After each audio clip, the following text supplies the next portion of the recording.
Kenaikan harga tiket pesawat ini menjadi kendala ya buat kita para pelaku pariwisata, terutama travel agent. Sehingga yang tadi disebutkan Jakarta Singapura harganya mencapai 8 juta rupiah, padahal dulu cuma 2 sampai 3 juta rupiah. Bahkan di masa peak season Lebaran kemarin, harga tiket pesawat menggunakan full service carrier dengan rute yang sama Jakarta Singapura Jakarta mencapai 15 juta rupiah. Problemnya selain harga aftur yang meningkat, jadi untuk rute pendek saja seperti Jakarta Denpasar atau Jakarta Singapura itu terjadi kenaikan fuel surcharge sebesar 300 ribu rupiah per sektor. Lalu melemahnya mata uang rupiah dan juga kurangnya armada. Saat ini maskapai penerbangan belum kembali dengan frekuensi penerbangan seperti sebelum masa pandemi. Jadi contoh maskapai nasional kita Garuda Indonesia dulunya ketika sebelum pandemi untuk rute Jakarta Singapura itu punya 6 sampai 8 kali penerbangan tergantung weekdays atau weekend. Nah, di masa pandemi seperti sekarang, after pandemi penerbangan mereka hanya 1 kali. Jadi dari 6 sampai 8 kali hanya 1 kali. Sudah pasti demand-nya semakin meningkat karena borders juga sudah dibuka dan juga dari Jakarta ke Singapura itu banyak digunakan oleh penumpang untuk menjadi feeder.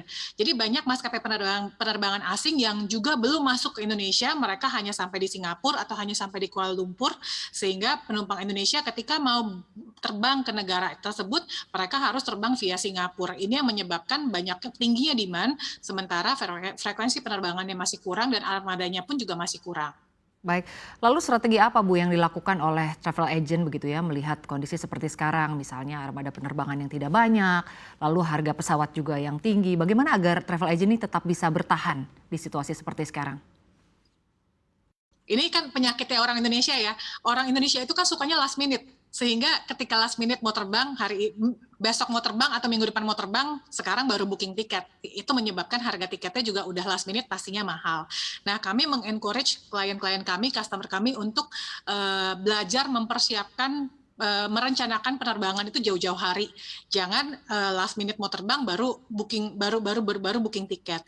Sehingga sebetulnya ini yang sudah kami lakukan edukasi dari mulai 10 tahun yang lalu bahkan. Karena 10 tahun yang lalu ketika kami mulai dengan acara travel fair kami, Astindo Travel Fair, itu beli sekarang untuk terbang nanti. Jadi ketika biasanya kan travel fair kami di bulan Februari atau bulan Maret, itu kami menjual tiket bukan untuk penerbangan bulan Maret atau bulan April, tapi bahkan sampai ke September, sampai ke Desember, sampai ke Februari tahun depannya itu sudah bisa kami jual. Sehingga kami mengedukasi customer kami, yuk kalau mau tiket murah, bookingnya jauh-jauh hari. Apalagi sekarang dengan proses visa, itu kan juga lumayan memakan waktu. Contoh untuk ke Australia saja, proses visanya itu memakan waktu kurang lebih 45 hari kerja. Tidak dihitung dengan hari libur dan public holiday segala macam, sehingga terutama untuk customer-customer yang berniat untuk melakukan perjalanan jarak jauh dan memerlukan visa, kami encourage untuk booking tiket, beli tiket jauh-jauh hari, sehingga juga bisa menghemat kos. Baik, Bu Pauline, kalau itu kan tadi pengaruhnya kepada travel agent begitu ya. Lalu kepada pelaku perjalanan sendiri, apakah dengan naiknya harga pesawat gitu, lalu juga dengan armada pesawat yang menurun, ini apakah jadi menurun juga begitu Bu minat untuk berpergian? Iya, ada juga, apalagi dengan menurunnya daya beli masyarakat ya. Tapi balik lagi, masyarakat ini udah eager pengen sekali bepergian, sehingga ketika harga tiketnya misalkan ke Singapura mahal, oh ya udah deh ganti rute, misalkan ke Bangkok atau misalkan ke Kuala Lumpur yang relatif lebih murah.